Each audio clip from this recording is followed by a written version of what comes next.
नमस्कार दोस्तों, मैं हूं डॉक्टर खुशबू गुप्ता और आप देख रहे हैं यूट्यूब चैनल विस्कोर। दोस्तों, आज की हमारी इस छोटी सी वीडियो में हम आपसे बात करेंगे पॉजिटिव कोपिंग स्किल्स के बारे में। दोस्तों, जीवन में सकारात्मकता का बहुत बड़ा महत्व है। आप जितना ज़्यादा पॉजिटिव सोचेंगे, जितना अच्छा सोचेंगे, जीवन में उतना ही अच्छा आपको मिलता चला जाएगा।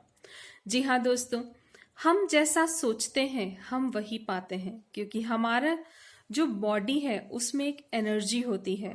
जिस तरीके की एनर्जी हम ट्रांसमिट करेंगे उसी तरीके की एनर्जी को हम रिसीव भी करेंगे। तो दोस्तों, आप जैसा सोचेंगे वैसा ही आपको मिलेगा। जब हम स्ट्रेस की बात करते हैं या अनकंफर्टेबल सिचुएशंस की बात करते हैं, जिंदगी एक ऐसी चीज है जो बहुत सारे तरीके की घटनाएं हमारे सामने लेके आती हैं। कभी हमारे सामने बहुत सुख होता है, बहुत खुशियों के दिन होते हैं, लेकिन कभी कभी हमारे सामने वो परिस्थितियां भी आती हैं जो हमें बहुत दुखी कर जाती हैं। ऐसा लगता है कभी कभी कि उन परेशानियों को देखने के बाद, उन दुख के दिनों को देखने के बाद हम शायद जीवन में आगे नहीं बढ़ पाएंगे, कुछ अचीव नहीं कर पाएंगे। लेकिन दोस्तों, ऐसा बिल्कुल भी नहीं है। जैसे हर सिक्के के दो पहलू होते हैं, उसी तरीके से जीवन के भी दो पहलू हैं, वो है सुख और दुख। कभी सुख आता है तो कभी दुख आता है, लेकिन दोनों ही चीजें ऐसी हैं जो कभी भी हमेशा बनी नहीं रहती। कभी सुख होगा तो कभी दुख होगा, दुख के बाद सुख आएगा और सुख के बाद दुख आएगा। ये एक ऐसा पहिया है जो निरंतर चलता ही रहता है, गतिमान ही रहता है। पर दोस्तों, उन लोगों के लिए जिनके जीवन में अभी दुख चल रहा है, जो परेशान हैं, तनाव जिनमें बहुत ज्यादा है, ऐसी सिचुएशंस बहुत ज्यादा है जिनसे वो उबर नहीं पा रहे, तो उनके लिए जरूरी है कि वो अपने जीवन में पॉजिटिव कोपिंग स्किल्स को शामिल करें, जिसके कारण न केवल जीवन में सकारात्मकता आएगी, बल्कि वो अपने माइंड को, सोल को और बॉडी को अच्छा रख पाएंगे। जी हाँ दोस्तों, जब हम स्वस्थ रहने की बात करते हैं, एक हेल्दी इंडिविजुअल की बात करते हैं, तो वहां पे हम केवल फिजिकल फिटनेस की ही बात नहीं करते। आपका मानसिक रूप से स्वस्थ होना, भावनात्मक रूप से स्वस्थ होना भी उतना ही जरूरी है जितना शारीरिक रूप से स्वस्थ होना। तो बात करते हैं पॉजिटिव कोपिंग स्किल्स की। ये क्या हो सकती हैं?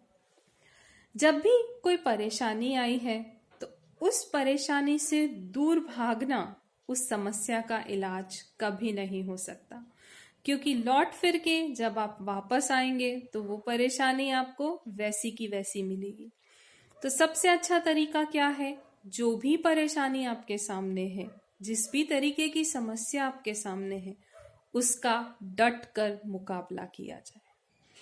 अब डटकर मुकाबला करने का मतलब ये तो नहीं है कि आप सामने एकदम एक डंडा लेके या कोई वेपन लेके तैयार बैठे रहें और जैसे ही वो समस्या आ रही है उसके साथ फाइट शुरू कर दें। समस्या से लड़ने के बहुत सारे तरीके हो सकते हैं।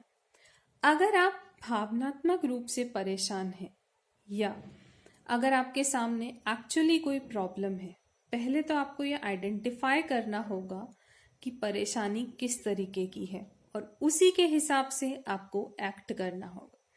जब हम पॉजिटिव कोपिंग स्किल्स की बात करते हैं तो वो बात क्या आएगी? अगर आपको कोई काम नहीं आ रहा है तो आप किसी से पूछ लें। आपके अंदर कोई स्किल नहीं है तो उस स्किल को डेवलप करें, ट्रेनिंग करें, जिससे आप वो चीज सीख पाएं। तो ये जो प्रॉब्लम सॉल्विंग वाली बात है, ये तो आसानी से हो जाएगी। लेकिन जब बात आती है इमोशंस की, तो वो थोड़ी सी टेढ़ी खीर है। जी हाँ, इमोशंस को सेटल डाउन करना बहुत मुश्किल काम है। हम कहते तो हैं कि हम ठीक हैं, लेकिन एक्चुअली में कहने में और होने में बहुत फर्क होता है। एक्चुअली ठीक होने के लिए ये जरूरी है कि आपके इमोशंस जो हैं वो रिलैक्स्ड हो, आपका माइंड, आपका सोल दोनों ही बहुत रिलैक्स्ड हों और बहुत काम हो। तो इसके लिए आपको क्या करना होगा? आपके माइंड को स्विच ऑन और स्विच ऑफ करना सीखना होगा। जो भी नेगेटिव थॉट्स आपके दिमाग में आ रहे हैं, अगर आप उन्हें शट डाउन कर पा रहे हैं तो ये बहुत ही अच्छी बात है। और अगर आप ऐसा कर पा रहे हैं तो आपने एक बहुत अच्छी स्किल्स अपने में डेवलप कर ली है। इसके अलावा दूसरा तरीका हो सकता है एक्सरसाइज। जी हाँ, जब आप एक्सरसाइज करते हैं तो आप बॉडी को स्वेट करने के साथ साथ अपने माइंड को रिलैक्स करते हैं। दूसरा तरीका हो सकता है मेडिटेशन। मेडिटेशन में यानी ध्यान, जब हम ध्यान करते हैं तो ये कहा जाता है कि एक आत्मा का परमात्मा से मिलन होता है। जब हम ध्यान करते हैं तो हम बहुत रिलैक्स्ड फील करते हैं और हमारे अंदर जितने भी तरीके के नेगेटिव इमोशंस हैं वो सब दूर होने लगते हैं। अगला तरीका क्या हो सकता है? सबसे अच्छा तरीका है, कोई ऐसे व्यक्ति को ढूंढो जो आपके साथ बात कर पाए। अगर आप अपनी प्रॉब्लम किसी के साथ शेयर कर पा रहे हैं, अपनी समस्याएं लोगों को बता पा रहे हैं, कोई ऐसा व्यक्ति हो जो आपको राय नहीं दे, केवल आपकी बात सुन ले, सुन के बस उसे वहीं पे खत्म कर दे, तो इससे क्या होगा? आपका जितना भी अंदर का गुब्बार है वो सब निकल जाएगा और आप बहुत रिलैक्स्ड फील करेंगे। अगर ऐसा भी नहीं है तो कोई बात नहीं, हमारे पास एक तरीका और है। वो तरीका है आपकी हॉबी। हर व्यक्ति के अंदर कोई ना कोई शौक होता है, कोई ना कोई इच्छा होती है, कोई ना कोई रुचि होती है, कोई ना कोई ऐसा काम होता है जो वो अपनी इच्छा से करना चाहता है।